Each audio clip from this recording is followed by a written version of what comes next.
TorahBox.com pour la diffusion du judaïsme francophone vous retransmet un enseignement du Rav Serge Atia. Bonne écoute et bon limoud.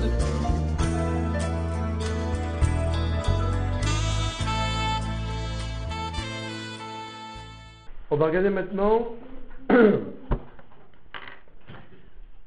la notion de donner une leçon, c'est-à-dire apprendre ou montrer.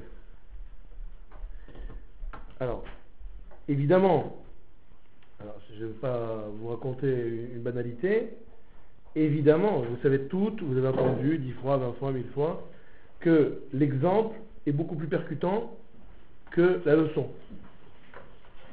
Vous avez vu la machine à laver ? Donc, tu peux donner des cours d'honnêteté à un enfant du matin au soir, bravo, mais ça aura beaucoup moins d'impact que s'il voit au quotidien l'honnêteté sur toi.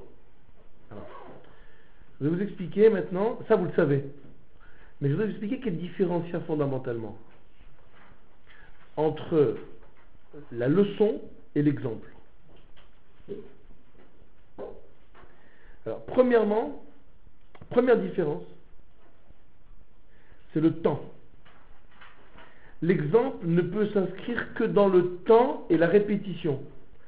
Ça veut dire, si tu veux donner un exemple d'honnêteté à tes enfants, il faut que longtemps et souvent et tout le temps, ils te voient honnête. Donc, on ne peut pas parler d'exemple, d'exemplarité, si on parle pas on n'intègre pas la notion de temps. Donc, temps, ça veut dire longtemps et atmada, tout le temps. Alors que la leçon n'a pas besoin de temps. Je t'explique un truc, une fois que je t'ai expliqué, ça a pris le temps que ça a pris, c'est bon. Je te donne une leçon. Voilà, Shabbat, tu ne peux pas faire Borer. Voilà, ça y est. Une fois que je t'ai expliqué ça, ça y est. Maintenant, de voir comment un rave, ou comment tes parents, ou comment toi-même, tu es makpida sur Borer, et que tes enfants ne feront jamais Borer dans leur vie parce qu'ils t'ont vu, ils t'ont senti, ils t'ont vu, ils t'ont observé être tellement pointilleux sur Borer, alors ça c'est encore une autre histoire. Donc la première différence, elle est sur la notion de temps. La leçon n'a pas besoin de temps.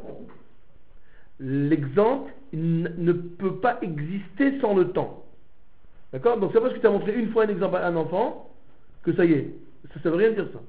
Alors il se peut que tu aies donné une leçon une fois, il a compris. Alors qu'il fasse ou qu'il ne fasse pas, c'est une autre truc, mais qu'il a compris. Oui ? Donc l'exemple, le temps, la leçon n'a pas besoin de temps. Si ce n'est le temps de la leçon, mais ce n'est pas un paramètre. Oui ? Alors que dans l'exemplarité, le temps fait partie du processus. Oui ?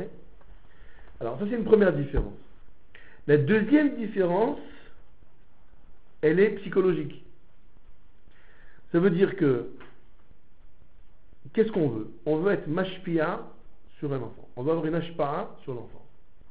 Donc on veut avoir une influence sur l'enfant de manière à l'orienter dans un sens ou dans un autre, de manière à ce qu'il ne se trompe pas dans sa vie, etc., etc. Ou alors s'il s'est trompé, qu'il se corrige, qu'il ne recommence plus. C'est ça le but. Donc on veut le construire, on veut le réparer, construire et réparer, voilà ce qu'on veut faire avec un enfant. Alors, il est beaucoup plus facile d'utiliser la leçon que l'exemple. Pourquoi ? Parce que la plus grosse difficulté au monde, c'est le temps. Il n'y a rien de plus difficile que le temps. Ça veut dire, faire quelque chose de bien, c'est facile. Mais faire quelque chose de bien longtemps, ça c'est beaucoup plus difficile. Donc dès que je commence à mettre du temps comme condition, ça devient dur. Vous voyez ? Ça devient dur. Donc dès que j'enlève le temps de n'importe quel processus, tout devient facile. Vous voyez ? Et donc, puisque la leçon n'a pas besoin de temps, elle est beaucoup plus facile. C'est beaucoup plus facile d'expliquer à un enfant, tu sais, la Torah c'est bien, il faut que tu étudies, il faut que tu fasses tes devoirs, il faut que tu brosses tes dents, voilà. D'accord ? Ça c'est très facile. Il suffit que tu saches parler la même langue que lui, le français, et puis voilà. Ça, à partir de là, c'est bon.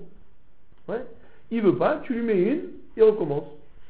Ça veut dire, ça c'est facile. Pourquoi ? Il faut que vous compreniez ce que je vous dis là. Pourquoi c'est facile ? Parce que le temps n'intervient pas dans ce processus. Ce n'est pas une condition. Ouais.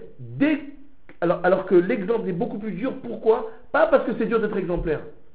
C'est dur parce que tu peux jouer à la comédie si tu veux. De celle qui aime la Torah, les mitzvot, et comme ça tu convaincs ta fille que la Torah c'est beau, etc. Tu peux. Mais c'est pas là la difficulté.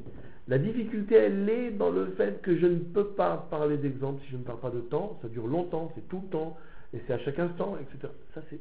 Le temps complique tout. Le temps complique tout. Ouais, en tout cas, positivement, il complique tout.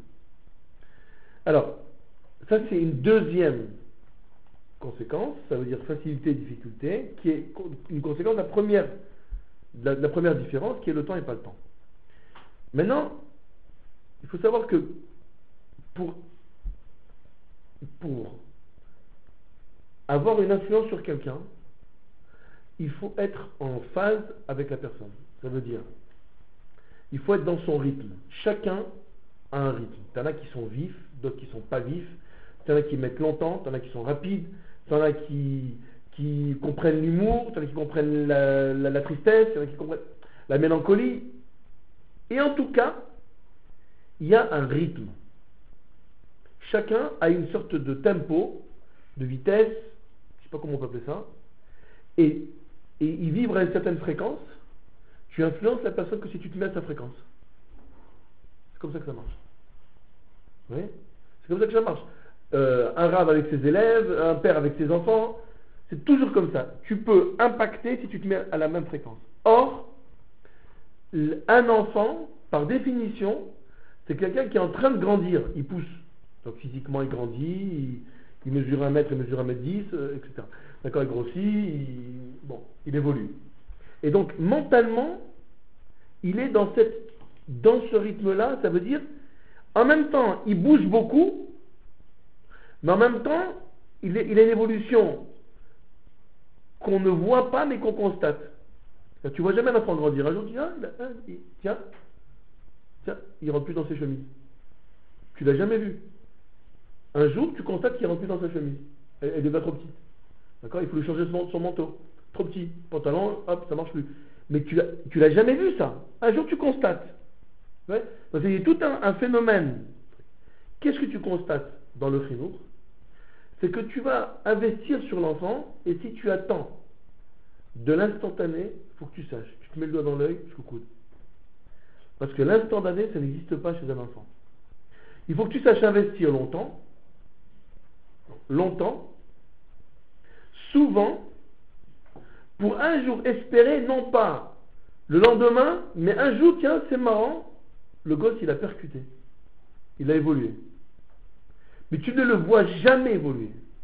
L'erreur des mechanechim, que ce soit les rabbanim ou les parents, c'est de vouloir